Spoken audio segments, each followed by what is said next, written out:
Sağ olun. Efendim biz de size çok teşekkür ediyoruz. Ve yerlerinizi alıyoruz. Çok teşekkürler. Evet, sunumlarımız devam ediyor. Bebek işaret dilinde Yasemin Yusufoff Türkiye'den size sunumunu gerçekleştirecek.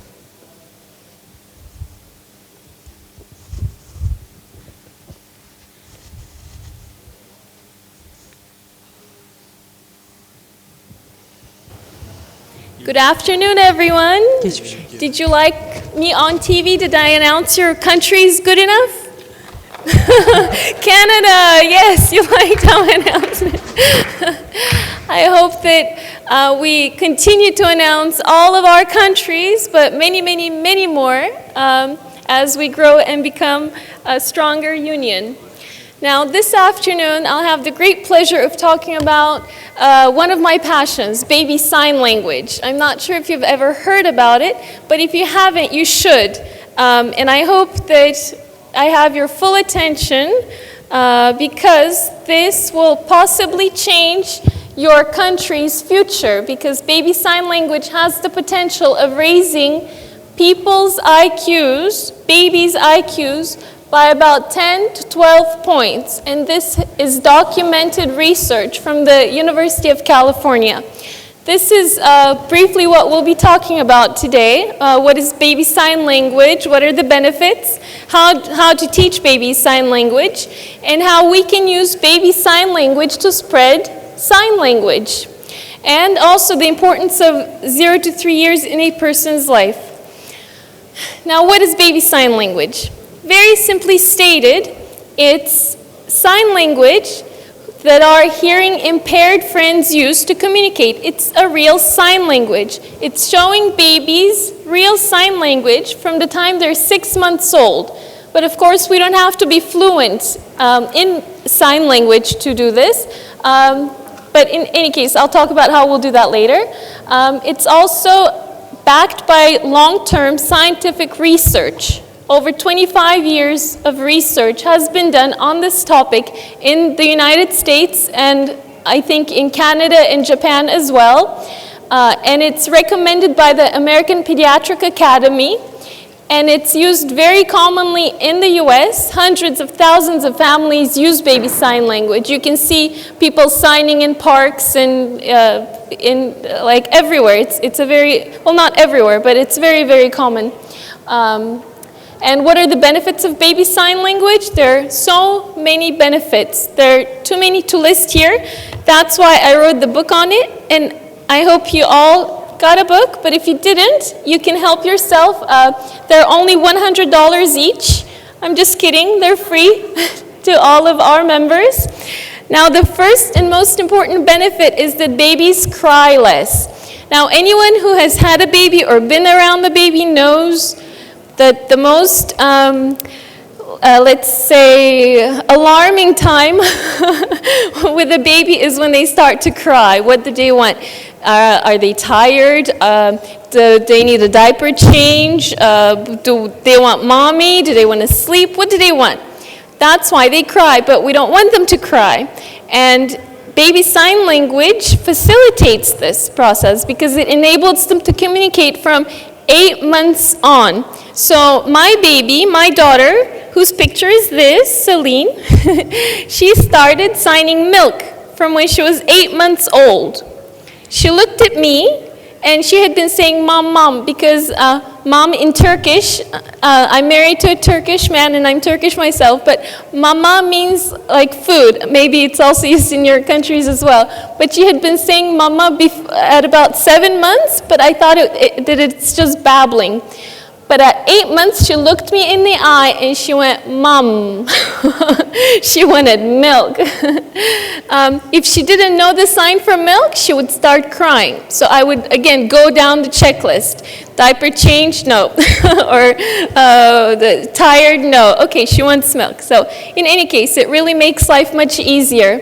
Also, they talk sooner. A lot of people who hear this for the first time think that baby sign language, babies who use signs will tend to not talk. They may not talk at all because he uses signs. He wouldn't have the motivation to speak.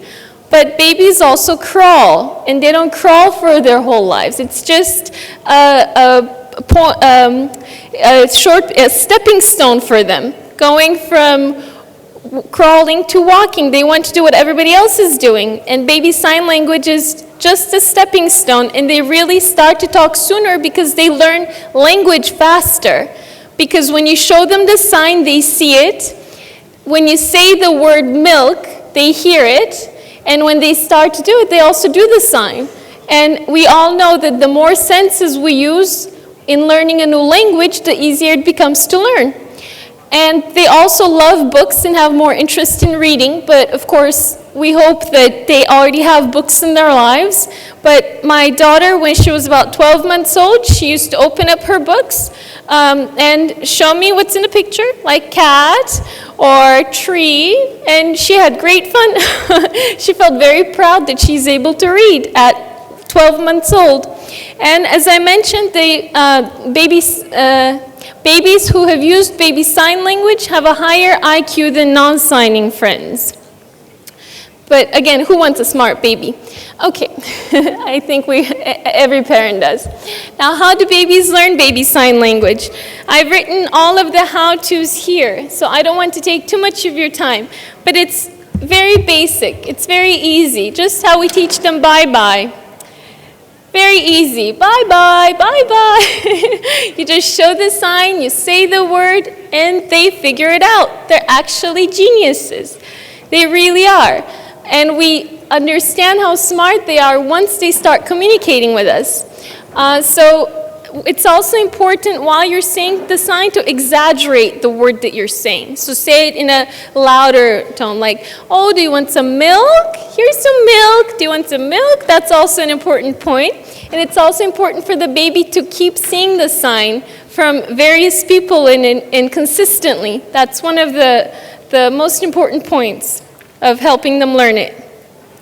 Now, one of the really, really nice things about baby sign language is that it makes sign languages in general and hearing impaired people in particular not so scary after all, because people who are hearing and have not had any exposure to sign language or to hearing impaired people, as you all know, they do have a lot of misconceptions.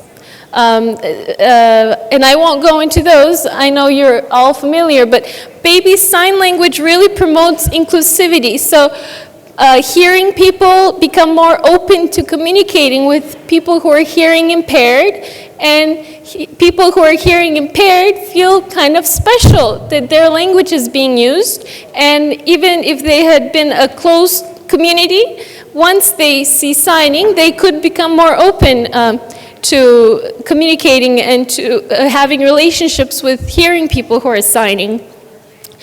Now, I started working, actually the Hearing Impaired Federation here in Turkey called me and said that they really like my book, which was published in Turkish in February, and that was actually a big relief for me because I'm not hearing impaired, so again, I didn't know how it would be taken.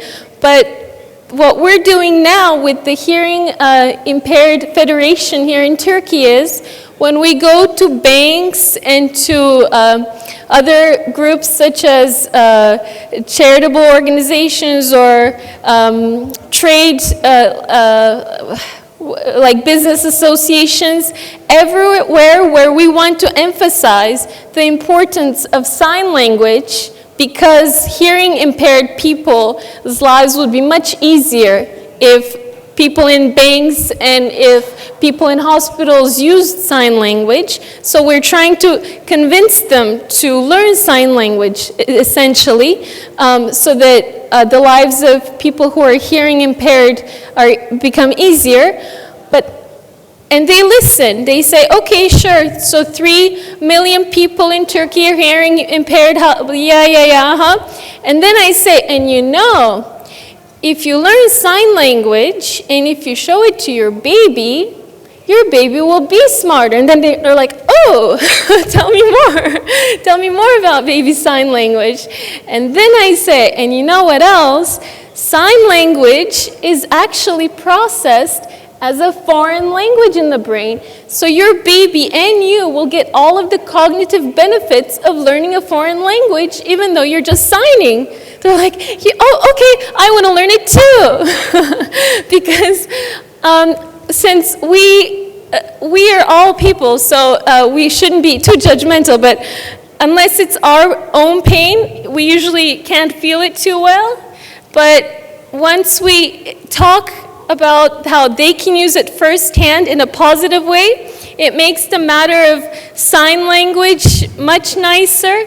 And I think it will really help spread Turkish Sign Language here in Turkey, but sign language in general. And in fact, American Sign Language is the third most spoken language in the US.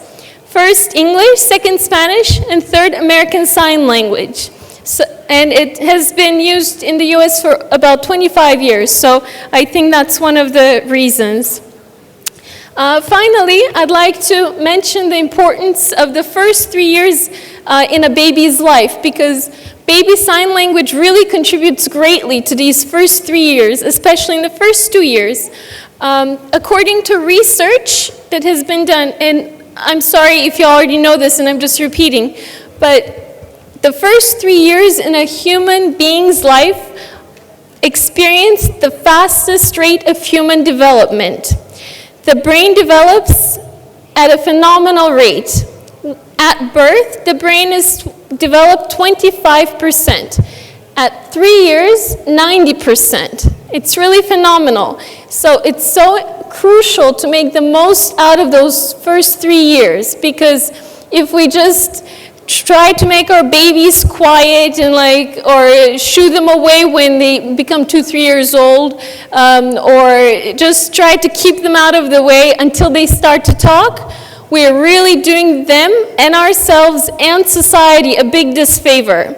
What we should be doing is having really good relationships with them, because again, in the first 3 years of life, the better the relationships that they experience, the better their relationships will be for the rest of their lives.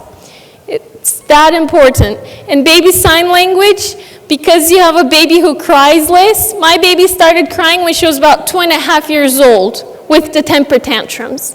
Before that, almost no crying. But again, because babies cry less, they're easier to take care of, and they communicate with you. They're not just someone who needs care.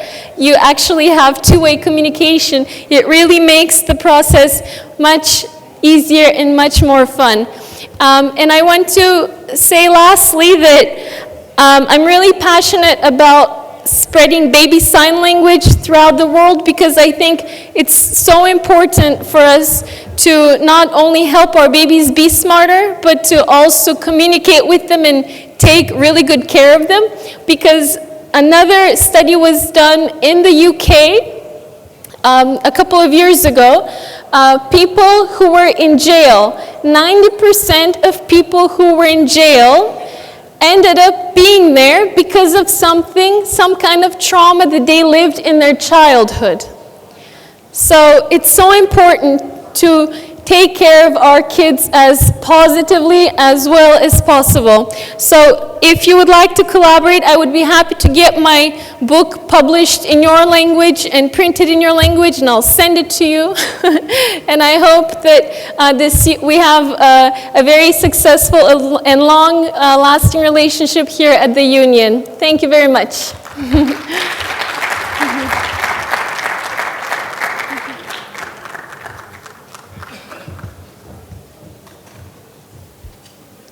Evet, Yasemin Hanım'a çok teşekkür ediyoruz. Toplumsal katılım için çoklu engellilik ile örnek çocuklar için eğitim hizmetleri Macaristan'dan Julia Nagy sunumunu hazırlayacak sizlere.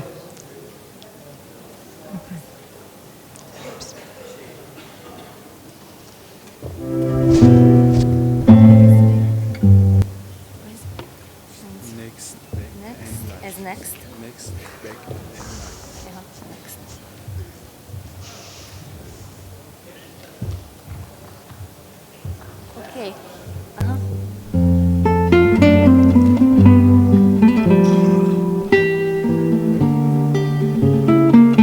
Dear participants, ladies and gentlemen, I would like to convey a message in 2 points. The message is from a small but growing population of children with profound and multiple disabilities.